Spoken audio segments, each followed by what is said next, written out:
Alright. Shalom, shalom, Aki. It's your big bro Zion back with another one. And today I was reading Matthew chapter 4, and I was meditating on the account where Satan had tempted Yahushua, or tempted Jesus Christ, right? And it made me just think, man, Satan does not play fair, man.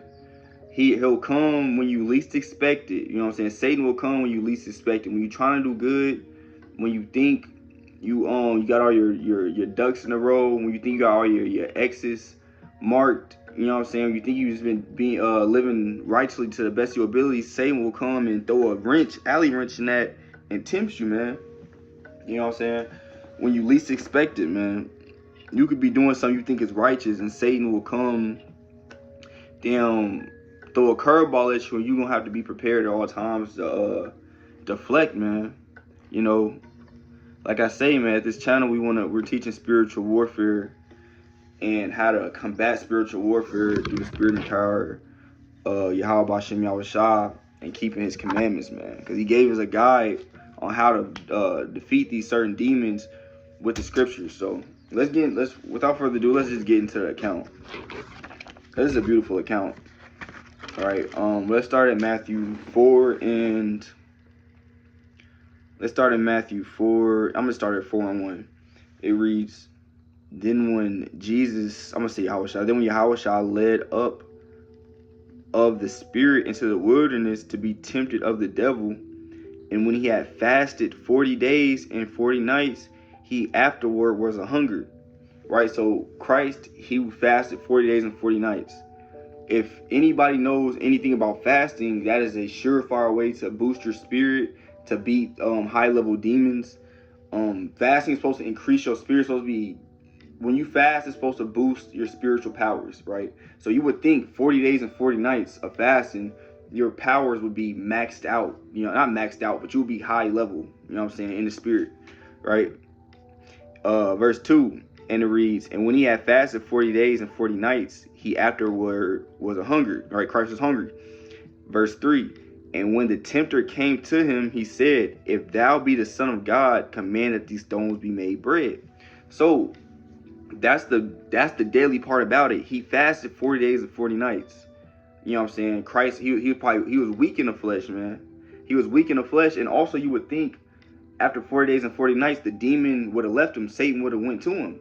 But Satan is so crafty and so deceptive and so damn evil, he waited until Christ was weak to come try to attack him, right? But Christ deflected him. This is how Christ beat him.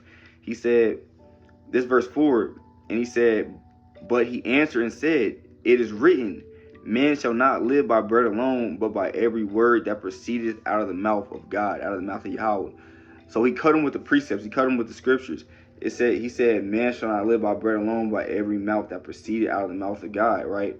So instead of Christ giving in to Satan, he cut him with the precepts. He used the Bible to defeat him, right? He pulled a precept.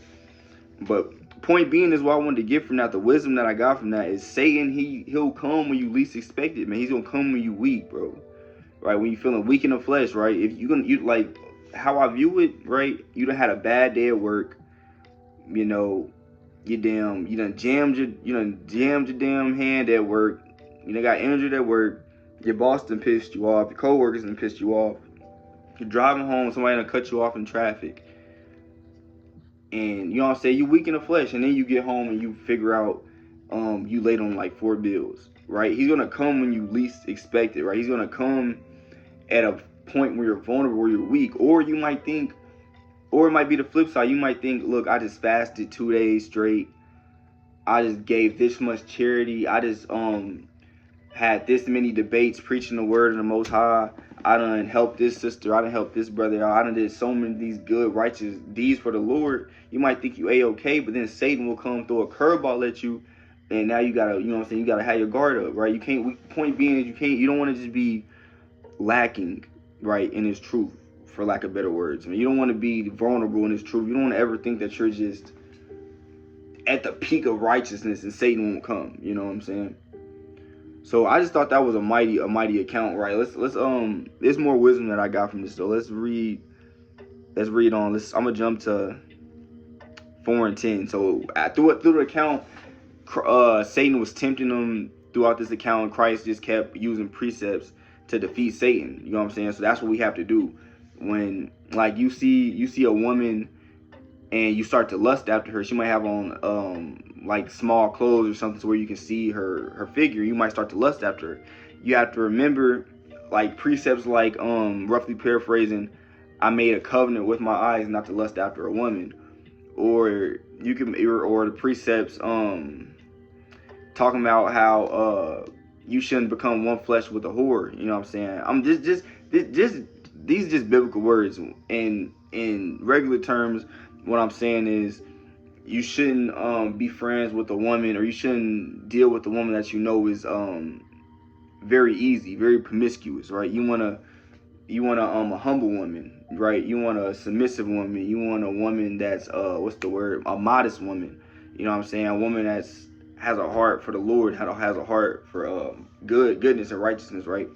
And loving her people. You know what I'm saying? But the point being is, you want to use the Bible to combat different unrighteous, evil spirits that come at you. You want to go back to and refer to the scriptures like Christ did, right? But this is mighty. This is Matthew 4 and 10. It says, Then saith Yahushua unto him, Get thee hence, Satan, for it is written, Thou shalt worship the Lord thy God, and him only shalt thou serve. Right? So Yahushua, Jesus Christ, he stood on business and he beat Satan.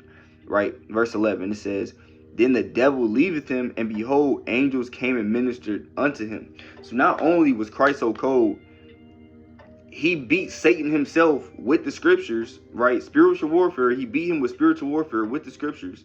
Satan himself, mind you. And then he beat him so bad, Satan left, and the Most High was so pleased with Christ after doing this, the angels came down personally to minister to Christ, man. To take care of Christ personally, man. You know what I'm saying? That's mighty. You know what I'm saying? Christ went so hard in the battle, angels had to come down personally and take care of him and minister to him, right? You know, to make sure he was straight. You know what I'm saying? That's mighty. Right, reading on, it was more I wanted to get with that. Yeah, okay, Slakia.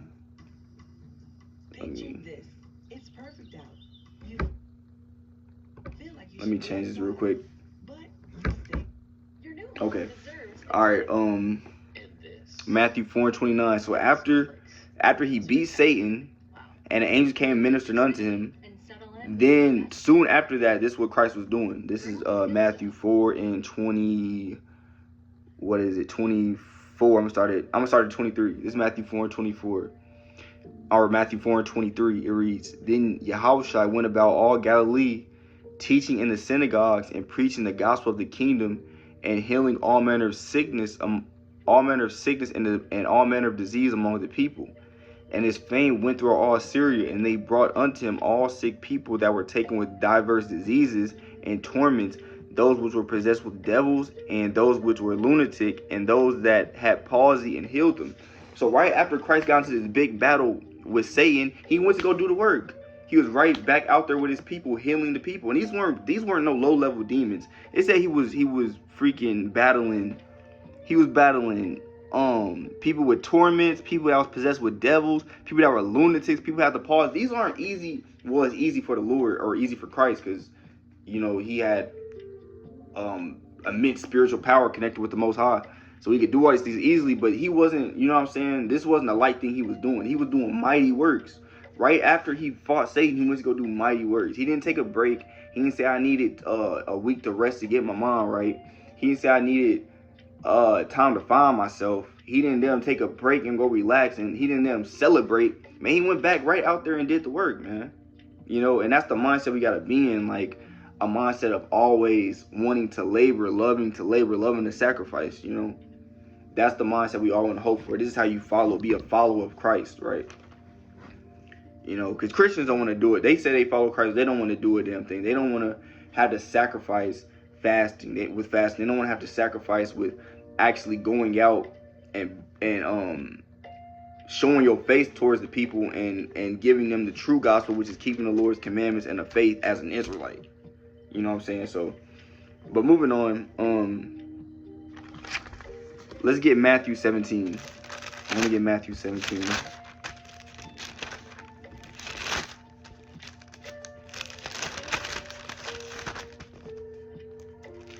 Matthew 17, because with demons, just like how in like a lot of animes is rankings to these demons. There's low level demons, there's high level demons, there's different types of demons, and you need to do different types of things in order to beat different types of demons. You can't beat, excuse me, you can't beat a pork eating demon like you can beat a lust demon. You can't beat a lust demon how you can beat a damn adulterous demon. It's all different types of demons, but it's certain high level demons that only can be beaten with this key thing. Now let's get it. Matthew 17 and 21.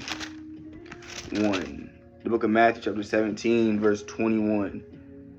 And it reads, "Howbeit this kind goeth not out but by prayer and fasting." So in this account in Matthew 17, it was this guy that was possessed with this demon and or this devil. He had a high level demon on him, and the disciples couldn't cast this demon out. They could cast other demons out, but this demon specifically, they couldn't get him out, so they had to call Christ. And this is what Christ told him. He ended up casting the demon out. I'm gonna read it. This is Matthew 17 and 17. It says, "Then Yahushua answered and said, O faithless and perverse generation, how long shall I be with you? How long shall I suffer you? Bring him hither to me. And Yahushua rebuked the devil and departed out of him, and the child was cured from that very hour. Then came the disciples to Jesus apart and said, Why could not we cast him out? And Yahushua said unto him, Because of your unbelief, for verily I say unto you, if you have faith as a grain of a mustard seed, ye shall say unto this mountain, Remove hence to yonder place, and it shall remove, and nothing shall be impossible unto you. Howbeit, this kind goeth not out but by prayer and fasting."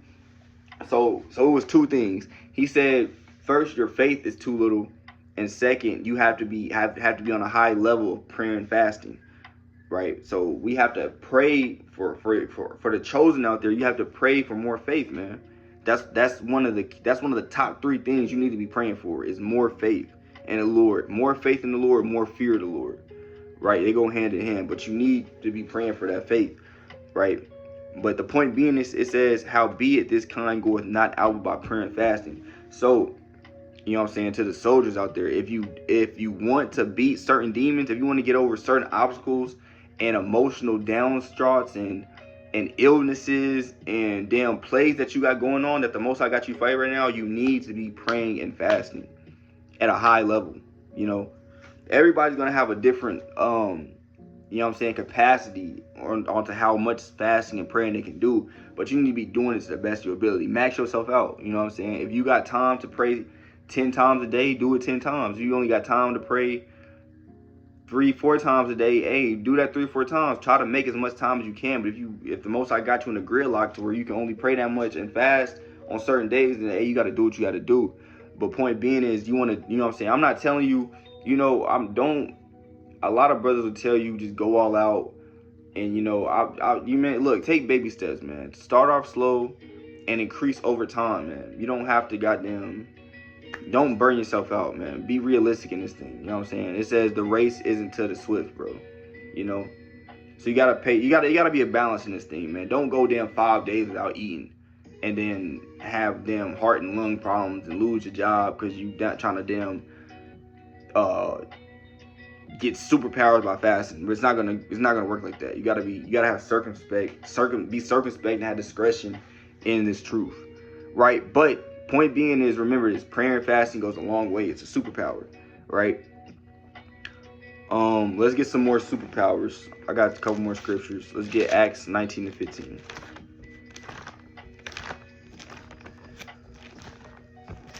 Excuse me. And forgive me, I know I look a mess. I just got off work. You know, just got off the plantation. Had to come home and pray and hop on here. You know what I'm saying?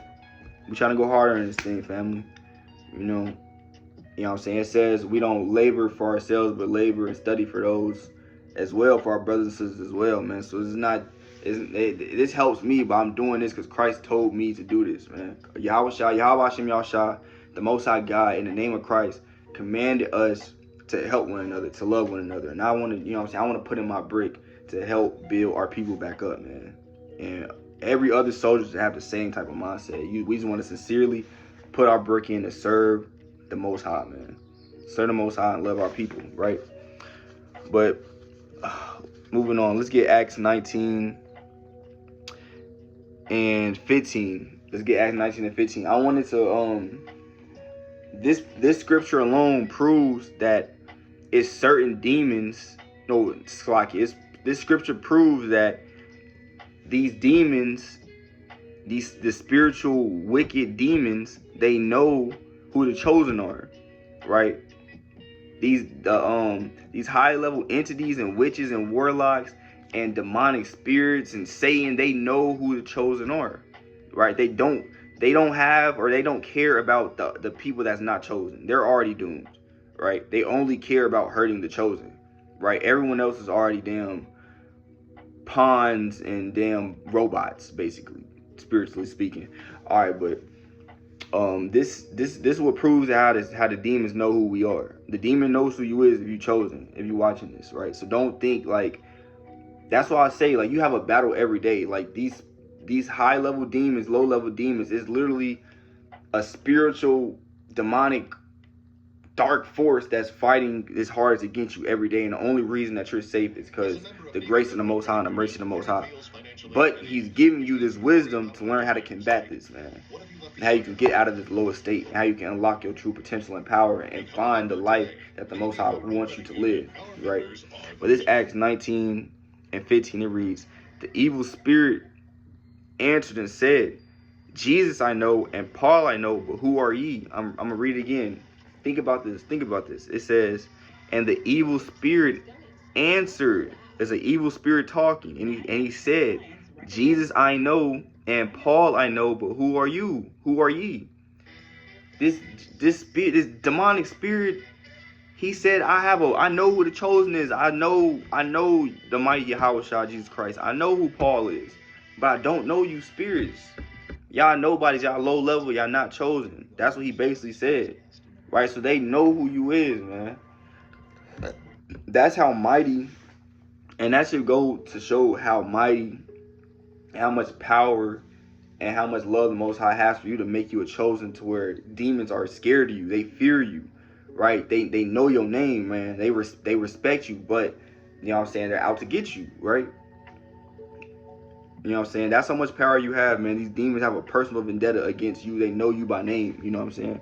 They know you by name, bro. Right? Moving on. I'm gonna read more on that. Let's read what this demon did. Verse 16. And the man in whom the evil spirit was leaped on them and overcame them and prevailed against them, so that they fled out the house naked and wounded. So if you read into this account, it was some people who weren't chosen, and they tried to cast this demon out of this dude, and the demon told him, basically, you're low level, you're not chosen, and the demon got busy and started beating their ass, right, and left them naked and wounded.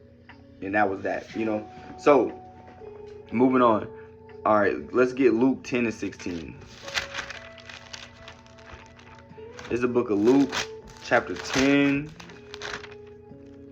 and verse 16, and it reads, and this is so mighty. This is so mighty. This is one of my favorite precepts. You know what I'm saying? This is how much power you have when you're living in righteousness to the best of your ability, right? When you're serving the Most High, when you're seeking after His face, man. When you're humbly repenting and for your sins and doing what the Most High told you to do, you have a spiritual power connection with the Most High to where you can do anything, man. This is the book of Luke, chapter 10, verse 16. It reads, he that heareth you heareth me. He that despiseth you despiseth me. He that despiseth me despiseth him that sent me. I'm going to read again. Luke chapter 10, verse 16. He that heareth you heareth me. And he that despiseth you despiseth me, and he that despiseth me despiseth him that sent me. So Christ is saying, look, if somebody listens to our words, they hear us, they got a connection with us, they got a connection with him. You know what I'm saying? That's how much power you have. You feel me? So if somebody don't want to hear your words, you trying to talk to the Bible about them, you trying to give them some wisdom, some counsel, and they like, nah, nigga, you know what you're talking about? Nah, that's not for me. Hey, he said, he that heareth you heareth me. So if they not hearing you and what you got to say, because we're not speaking our own words, we're speaking the words of the Most High. We're speaking the words of Christ, which is this Bible and the precepts and the wisdom that the Most High gave us through this Bible.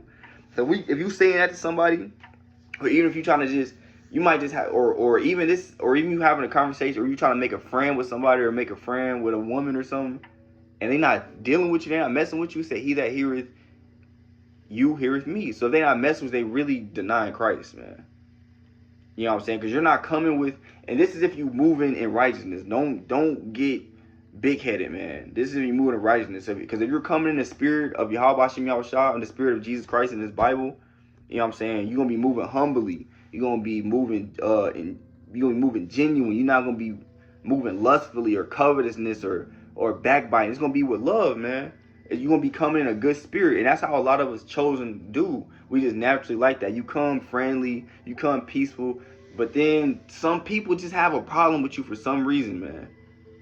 You know what I'm saying? It's some reason. It's not some reason. We know why. Because like the demon, they got demons on them. They hate your beautiful, righteous spirit. So they just don't like you type shit. But it's like, you know what I'm saying? The point being is, when people don't connect with you, they don't connect with the Most High. Because you're coming in the name of the Most High. Right? You're coming with in the same mindset as Christ. Right? Reading on. It says, he that heareth you heareth me. He that despiseth you despiseth me. So Christ is saying, look, if somebody has a problem with you, look, they got a problem with me. You know how mighty that is, man. Imagine, let alone, say John Jones and LeBron James, y'all walking to a party together, and they tell you, look, if anybody got a problem with you, they got a problem with us. And you know how protected you gonna feel? Like, man, I got these big ass black dudes, all this muscle, they gonna definitely protect me. How much more so for Christ? It said, he that despises you despises me. Right? So don't trip. That's why the scriptures tell us to not seek our own revenge, right? The Most High already on that ass, man. He already on them. If somebody disrespects you, somebody commits a trespass against you, slander your name, try to hurt you, harm you, if you don't got to defend yourself right then and there on some life or death situation, man, let it go. Don't speak on it. Don't you know what I'm saying? Forgive them, and the Most High is gonna.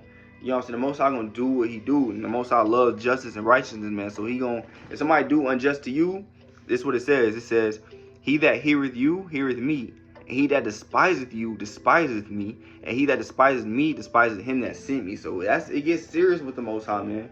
When you under the Most High's protection and his wings, man, and you got the mercy and the grace of the Most High, and you walking in his light sincerely and humbly to the best of your ability, man, can't nothing touch you. You know, and even for me, man, it's humbling, and it brings me peace of mind to read these precepts, man. Cause I'm not no different than nobody else. I be going through the same type of problems everybody else go through, but this is the only thing that brings me peace, man. Honest peace, man. Is these scriptures, man. Is these scriptures, man. And my daughter for sure. But yeah, man. I'm gonna read that again, man. It says, "He that heareth." This is the book of Luke, chapter 10, verse 16. He that heareth you heareth me. And he that despises you despises me. And he that despises me despises him that sent me. Right? So the Most High is on your side, man. If somebody not messing with you, they going against Christ. If somebody hates you, they really hate the Lord. That's how much power you got, man. That's how much connected you are with the Most High. I hope y'all understand that. Right? But this is another thing I got from that. It says, he that despises you despises me, and he that despises me despises him that sent me. This is the red letters. This is Jesus Christ talking. It says, and he that despises me despises him that sent me. Talking about the Most High God. That verse alone debunks the Trinity. He said he was sent by the Most High. He said if you despise Christ, you despise him that sent me, which is the Most High. That's showing a clear difference right there. They're not the same people, not the same entity. Christ is the Son of God, and the Most High is the Most High. Right? The Most High is above Christ. Right? Christ got sent by the Most High. And it said him that sent me. So that also debunks how some, I've heard bug out say that that God is a woman. It said him that sent me. It literally says it. Him. It's a male. The Most High is a man. He calls himself a man of war. You know what I'm saying? He calls himself a jealous God. You know what I'm saying? You know, moving on. This is my last precept. This is Matthew 10:19. This is what I'm gonna end it off with.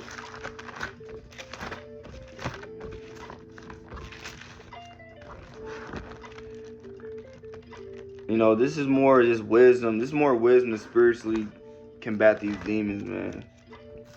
This is more wisdom to spiritually combat these demons, man. Cause we in a battle, man. It's a war, man. It's a war for your soul. If you don't understand that, then, brother, you need to get a grip. It's a war for your soul. These demons want your soul. All right, this is the book of Matthew, chapter 10. What did I want?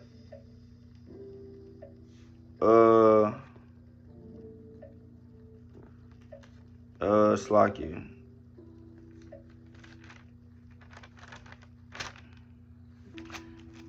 You know what? I'm gonna just get this. I'm gonna end off with this. This is spirit.